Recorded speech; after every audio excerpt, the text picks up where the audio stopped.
Alright, let's get this quick. I'm busy today. I'm busy every single day. I try to get my replacements and everything. My social security, you know, straighten up. That's when I'm not busy. But hey, we still on the grind though. This is what we're reacting to. This is the first thing in my recommendation. We're not listening to no ad. You guys already know we reacted to somewhere in between SCP-2385 explanation. I keep starting.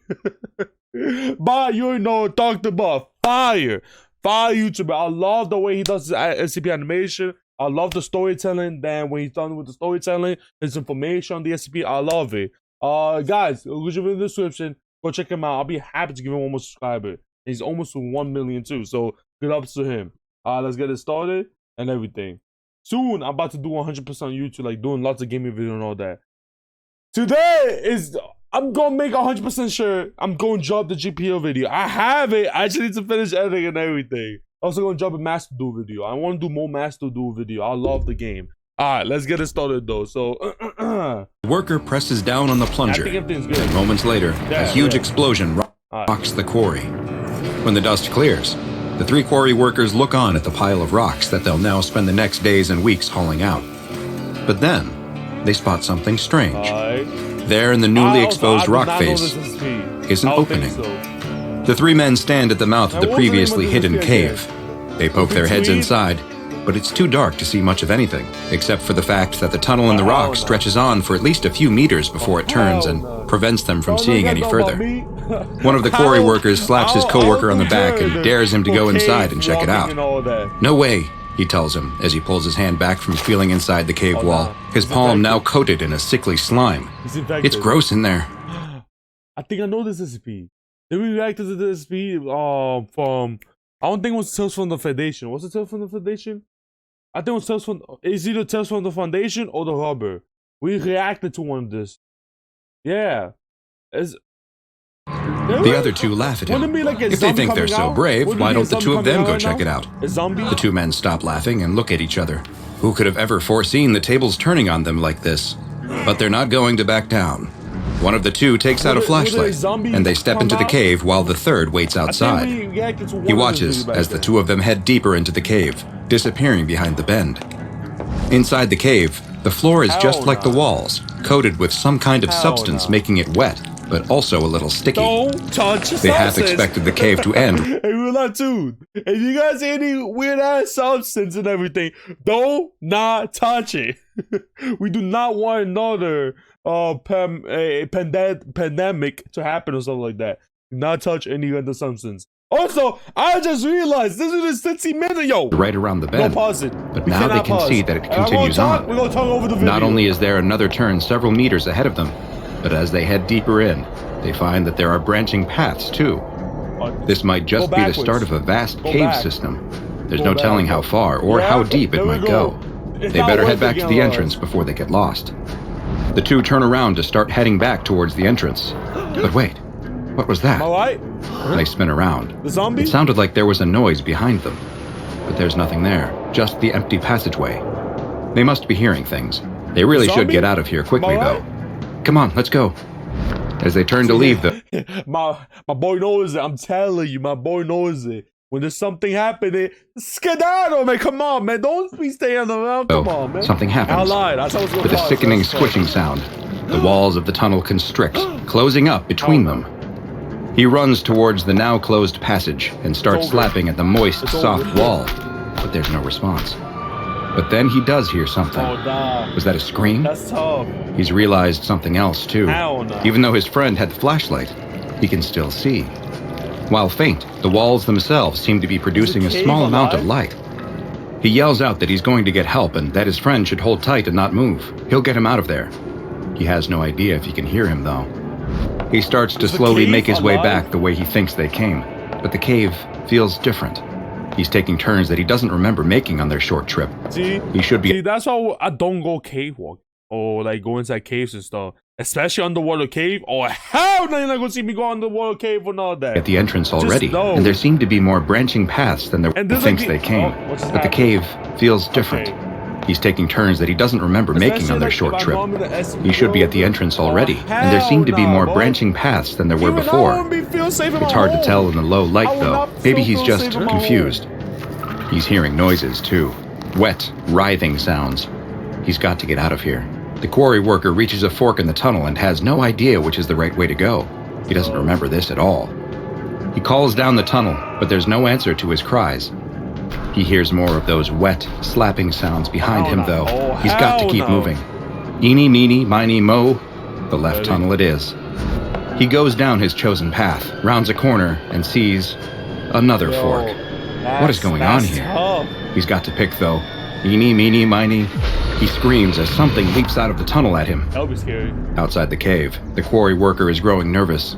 He's gotten a flashlight of his own and shines it down the tunnel, but he can't see any more than they could before. Okay. He calls out, asking if they're all right, but he's met only with silence. He turns around behind him at the empty quarry. They're the only ones working on the site that day. And if they don't get back to work soon, there's going to be some angry questions about why they spent the day horsing around inside of a cave. As much as he hates the idea, he's got to go in there and get them out. I will call the cops or something, man. If I don't see them coming back, oh, hell nah. He enters the cave and goes around the first bend. He too notices how oddly sticky and slimy every surface is. But he has to press on.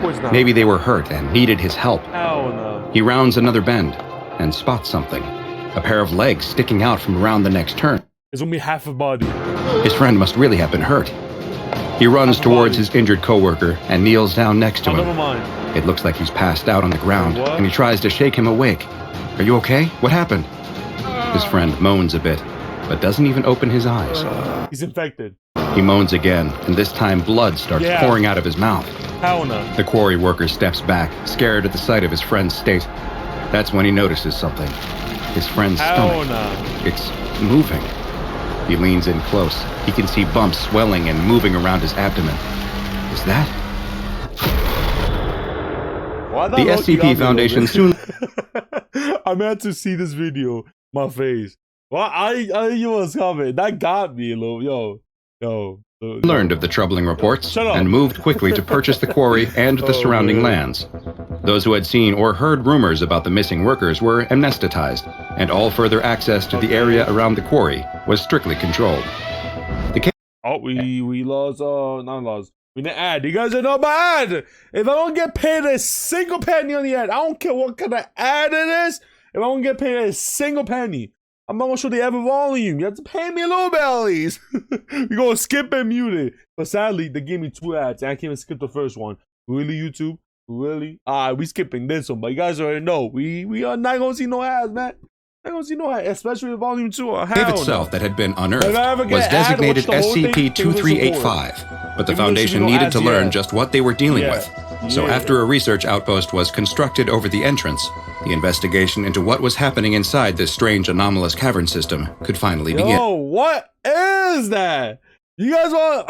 Let's stop pausing. The first to enter the cave is D-11424, a Class D personnel, who is equipped with a shoulder-mounted camera, a Ruger LC-9 pistol, a machete, and 1 week's worth of rations, since it was unknown just how vast this cave system may be. D-11424 proceeds into the cave and immediately reports back the same conditions that the workers had experienced, that the surfaces of the cave were soft, wet, and a little sticky, and also that they seemed to have an almost imperceptible glow.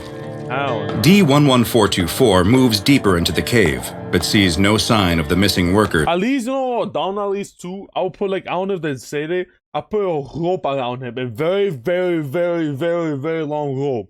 And every time he keep going, and just in case, we had to pull him out or something. Despite one of their bodies having been reported as being lost relatively close to the entrance. He's ordered to continue deeper into the cave, and radios back that the walls weren't stable. He would pass by openings in the walls that would seal off once he was past. On more than one occasion, he saw new passages open up as well. And these didn't appear to be caused by collapses or other geological activity. The walls seemed like they were I would give him a pickaxe too. That's what I said. I'm like, yo, is this cave alive? Yo. But the walls were the only sign of life he could find. There was still no evidence of the missing workers or whatever might have gotten them. But then, after D-11424 rounds a corner, he sees that something is up ahead of him.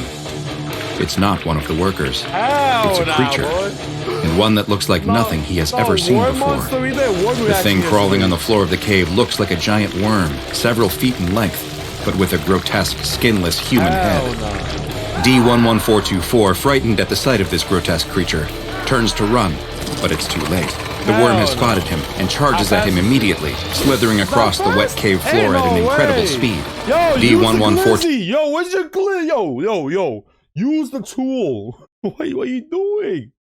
He didn't saw you nothing that you can use your tool. Slips and falls to the ground. His shoulder-mounted camera knocked off his body and left facing a wall, leaving the researchers monitoring the feed with nothing except the sound of his screams. Once contact was lost with the Class D personnel, the Foundation decided that due to the presence of hostile creatures within the cave system, that the next exploratory expedition would be undertaken without humans. The mission was authorized, and 2 months later, a remote-controlled drone designated A-47 was sent into the cave. Just like D-11424 and the quarry workers before saw, its camera captures passageways opening and closing in the living rock walls. As it progresses deeper, it eventually spots the same worm-like creatures with horrible human faces that look like they've had their skin removed, which have now been designated by the Foundation as SCP-2385-1 entities. And A-47 soon discovers a surprising fact about these bizarre organisms. They appear that they are being birthed right from the walls of the cave itself. As A-47 enters one of those largest rooms yet seen in the cave, its camera captures over a dozen 2385-1s growing out of the walls and ceiling in various stages of maturity. Some of them snap at A-47 as it passes by, trying to attack the drone, but luckily they're unable to reach.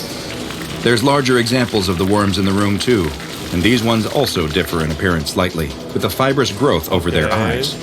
The researchers assume that these entities are different enough from the smaller versions that they warrant their own classification, and are designated as SCP-2385-2 entities. Luckily for A-47, these larger specimens, which can be as large as 4 meters in length, seem much more docile than their smaller counterparts, and ignore A-47 as it passes by. A-47 then learns another shocking piece of information about these disturbing worm-like creatures. They're cannibalistic. Its camera be eating each other too? Relays footage back to the research team of a 2385-1 entity feeding on another, smaller one. It appears that they eat their prey whole after unhinging their grotesque jaws. The one feeding tries to lash out at A-47 with its tail, but can't reach him with half of another instance in its mouth, and the drone continues deeper into the cave. Just when A-47 enters the next chamber, a 2385-1 instance growing out of the ceiling drops down right in front of it, leaving no way for the drone to get around it in the narrow section of cave. A-47 quickly turns around to seek out another path, but its camera captures the passage closing in front of it. A-47 is trapped. The 2385-1 entity charges towards the remote-controlled drone and attacks, biting and slapping it with its powerful tail. It then attempts to consume it, but is unable to ingest the bulky drone and instead leaves the heavily damaged robot for dead, slithering away deeper into the cave. The battered drone lies immobile on the cave floor for several hours, its camera broadcasting until the last of its battery is finally about to run out. Just before it stops sending signals back to the research outpost, though, it captures something. The wall next to A-47 opens up, and 2 of the larger SCP-2385-2 entities emerge from the new passageway. One of them approaches A-47, as the other probes at the wall next to it with its head. It seems as though the larger of the entities are actually able to form new pathways in the cave, or at least open up doorways between existing ones. With the last of its battery power, A-47 sends back a truly remarkable sight. Out of the hole opened by the 2385-2 entity appears D11424. Oh, he's still alive? What? He's dirty, disheveled, sporting a month's worth of beard growth, and brandishing a machete. The wall opens up from the -2 entity prodding at it, and the odd group exits through it. It's the last thing. What was that? Shall I go back? What was? Okay. A-47 transmits back to the Foundation. 2 months later, after several more failed manned missions, there was finally a success. An SCP-2385-2 instance that had wandered close to the entrance was retrieved from the cave system and brought back to a Foundation research site where a camera was surgically implanted in its head. The entity, which was designated as Subject Alpha, or S. Okay. I thought they wouldn't use it like, oh, there's gonna be a new robot in a way, like, you know, camouflage. But I was like, they eat each other. So, but they're not gonna use it. They're gonna use it how they're gonna be like forming the walls and all that. Was then amnesticized and released back into the 2385 caves, allowing researchers to monitor how it behaved as it traveled through its home environment. The researchers watched as SA made its way through the cave system and stopped in another of the rooms filled with young versions of 2385-1. The larger entity approached several and appeared to nuzzle its face against theirs before moving on, which looked to have a calming effect on the extremely aggressive smaller versions. As it continues through the tunnels, SA sees a group of 2385-1 instances feeding on a deceased 2385-2. It appears that when 2385-1s are unable to swallow their prey whole, they burrow into the body and consume them from the inside out. Oh, we getting it. Yo, I mean, as we get it, yo, okay, I was at the middle. Let me skip this one.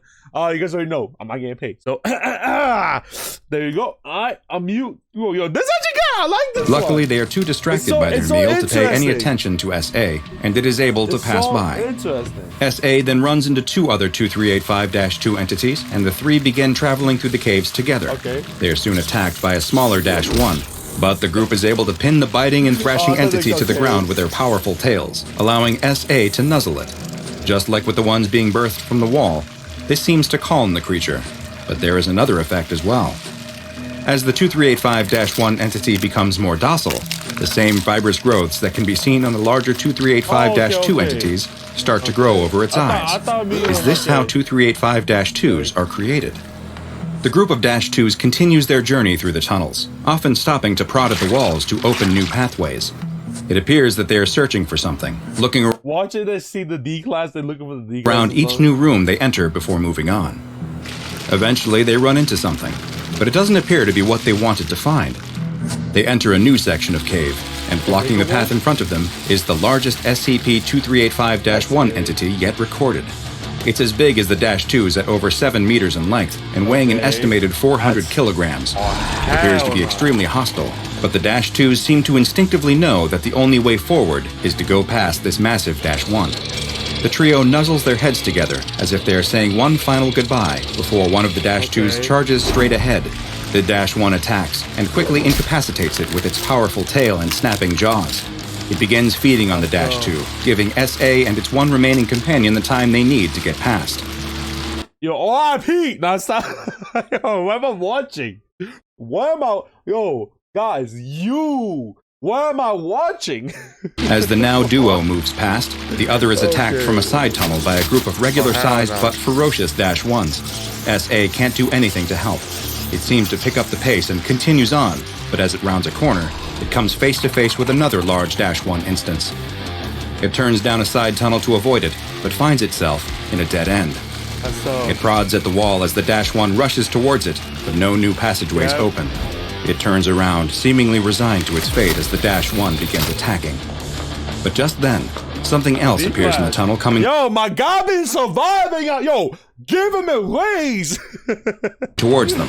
It's D11424, charging forward with his machete raised in the air, his hair and beard both long and wild. He begins fighting the large -1 entity, hacking at it with his machete until it finally dies. With the vicious entity now dead, he kneels down next to SA and begins stroking its head in a calming manner. Hey there, little guy. You all right? He asks as he pets the 2385-2. Yeah, you're fine. Get up. I know where it is. Come with me. SA struggles from its injury. What's happening? Yo, you not Tarzan? This is in the jungle? What, yo? But is able to follow D11424 as he leads it through the tunnels, with D11424 stopping at one point to carve a piece off of the fleshy walls and consume it. The tunnels eventually open up into a large room that looks similar to the rest of the cave system, except there is a huge glowing orb at its center. It's a beautiful sphere of warm light that appears to be at least 10 meters in diameter. Here we are, the D-Class tells SA, and motions towards the orb. It's all right. SA nuzzles against D11424, perhaps one final thank you for saving its life, then instinctually seems to know what to do. The camera feed shows that it began crawling towards the sphere, and after a brief pause, started pushing itself inside. The camera recorded the brilliant light of the orb engulfing SA and its implanted camera before the feed finally cut out. The SCP Foundation would later discover that on that very same day, in the city of Elgin, Illinois, a local woman was admitted to the hospital after complaining of abdominal pains. Doctors performed emergency surgery. Wait. What? And found something they did not expect. A micro camera had somehow become embedded inside of her body, which upon later investigations would be found to bear the same serial number as the one that had been implanted in SA. Following this strange event, SCP-2385, which had previously been classified as Euclid, was upgraded to Keter. Yeah. An observation site has been built at the quarry, and no further human expeditions are allowed inside. Can I go get the D-class? In a bit of good news, sometime later, D11424 finally emerged from the cave. Is he still a D-class? System. He was taken back into SCP Foundation custody and continues engaging in exploratory missions on behalf of the Foundation to this day. Is he still a D-class? And continues engaging in exploratory missions on behalf of the Foundation to this day. Oh no. Now go and watch SCP-002, The Living Room, to find out about another bizarre location that may just be more. He has the talent for security. Yo, I'm telling you guys. Yo, guys, I'm not the only one. He saw that. He has a talent to be a guard. It's enough. The video said, wait. I forgot. More than meets the eye. And make sure you subscribe and turn on notifications so you don't miss a single anomaly as we delve further and further into the SCP Foundation's classified archives. Alright, there you go. Yo, what does that do though? Purple's. That was like, yo. Like, the camera, like, does it get like a new life by like taking over another life? Like, I'm so confused. Like, what? And why didn't they attack the D-class? Most of them. So only the big one, like, are the big one, and the tiny one are like the most dangerous one. Like I'm so confused. I am really confused. I don't know, but that was so good. I liked it. I love my video. 22 minutes. All right, we have to end this right now, guys. Hit the subscribe button. Go to 5,000 subscribers. We are almost halfway there. Thanks to you guys. Hit the like button too. Supposedly even more. Turn the notification. Become one of the early again, which means you could be go to the comment section first, which brings me to the comment section. You go to me game to play. That's not the Roblox game. You go to me video to react to, but please link the video in the comment section. It'll be easy for me to find. Or it could be like how you doing? We'll always try to reply back to you guys. And yeah, that's pretty much it. It's your boy Frame out.